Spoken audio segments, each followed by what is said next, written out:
Kantahan mo na kung isa. Kakantahan naman kita ng isa. Sige. At kami pupunta pa kami yan. Sino mauna? Ako o ikaw? Ay, kung ikaw nang wala. Oh. Ako na, para sumunod ka. Tagalog, katain ko. Sa English, di naman ko Amerikano eh. Hindi naman tayo mga Amerikano.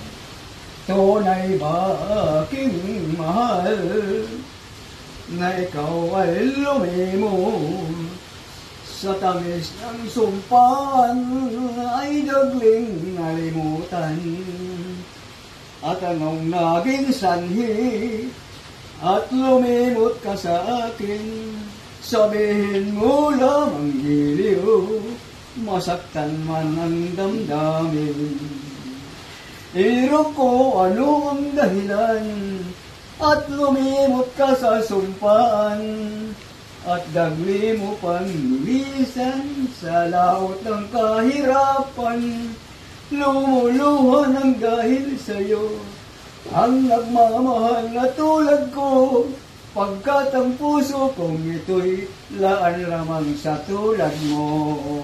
Tapos, ikaw naman.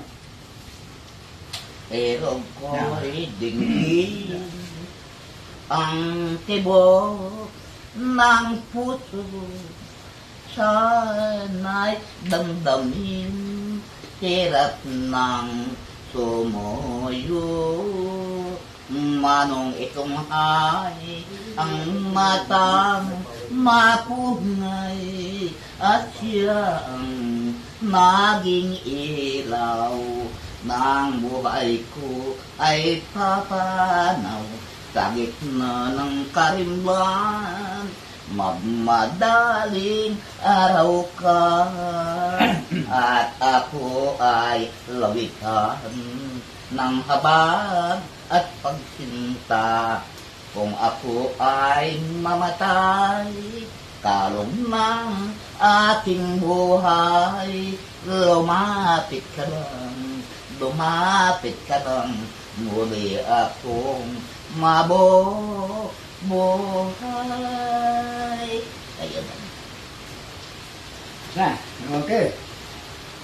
Di, paano? Ngayon na kami dahan-dahan lang. Basta huwag kang lalayak-layak sa mga ito. Mahirap na yun ang panahon. Mahirap talaga. Malapit ka pa sa dagat.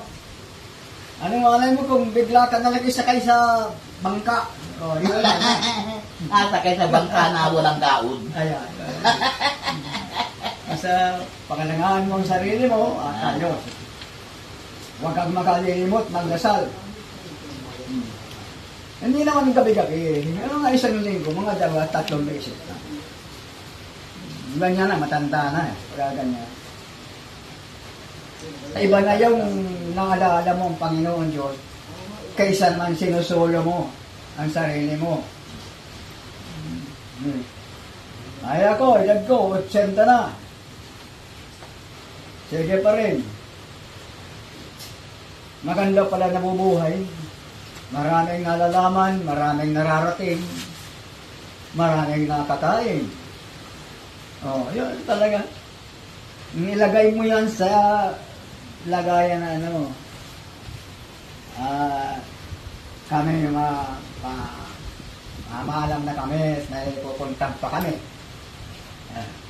Marami pa tayong pupuntahan pa namin.